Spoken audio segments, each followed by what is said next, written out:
Hey guys, Steve from Gym Hub. I hope you're well. I'm popping around the corner to get some lunch, and I thought I'd share a story. When I finished playing rugby league at Cronulla Sharks, I actually had a year where I played rugby league in the south of France, and it taught me a really important lesson that served me well in business.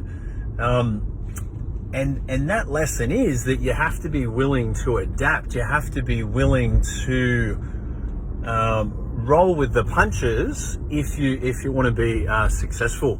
So essentially what happened was, after playing rugby league at Cronulla and being used to sort of playing, I guess, the certain rules, I've gone over my first game in France and I've been bitten, I've been eye gouged, I've had the grab on the gobblers, and it was absolutely unsettling. Like I came off at half time, we were losing to a team we should win by, and the coach, who was an Australian who was sort of playing over in France, said to me, like, "Is everything okay? Like, what's going on?"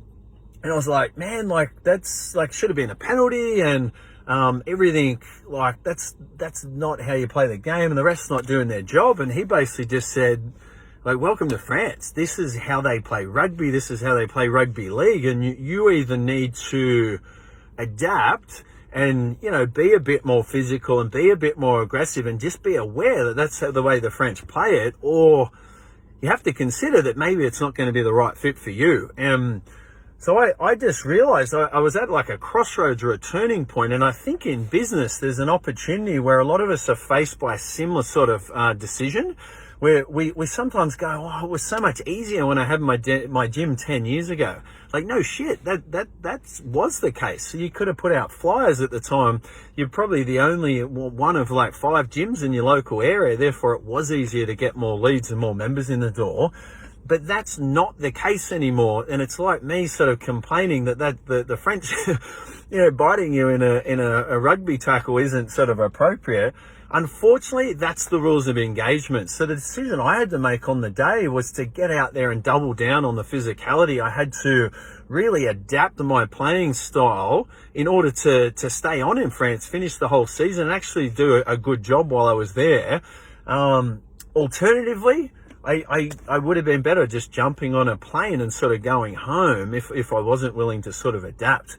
So if you're a gym owner that reflects back to when you had a gym 10 years ago and you're still thinking about the olden days, and I wish it's so much harder now with Facebook, my challenge for you is adapt and actually be willing to do it.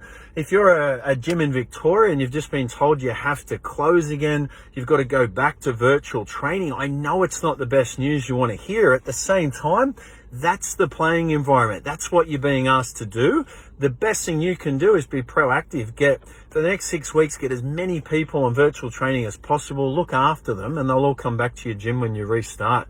If you're a gym owner that still doesn't understand how to get ranked #1 on Google, if you don't quite understand how to recruit and manage good staff, and therefore you work like 60 plus hours a week, you haven't actually built that skill set up, and you're at the crossroads. And I challenge you to consider that whilst it's going to be uncomfortable for you guys, whilst it's going to be uncomfortable for me every time I get to a crossroads, if you actually take the path that is the hardest, if you actually do what you know you should be doing, the outcome and the result that you get and the rewards that you get always turn out to be rewarding, and it always turns out to be worth it.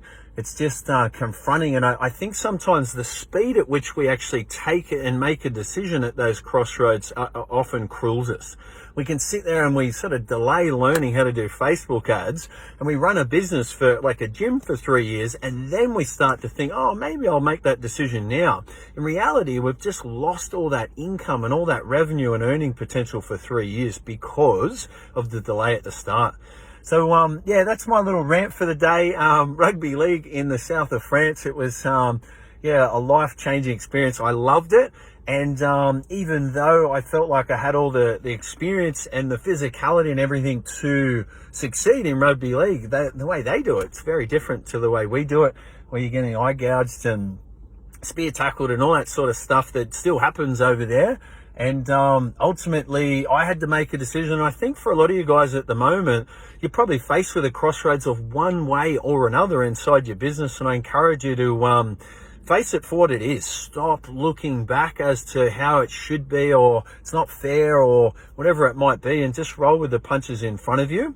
When you decide to actually start heading down that path, the hard path, and acquiring a new skill or adapting to the scenario, you then open yourself up to, well, how do I get more leads on Facebook? Well, how can I actually get, 100 new people on virtual training over the next 6 weeks if the gym's closed? And you problem solve, and you actually will come up with a solution. I'm Steve from Gym Hub. If you like these video tips, be sure to leave a comment below. Thanks, guys. Bye.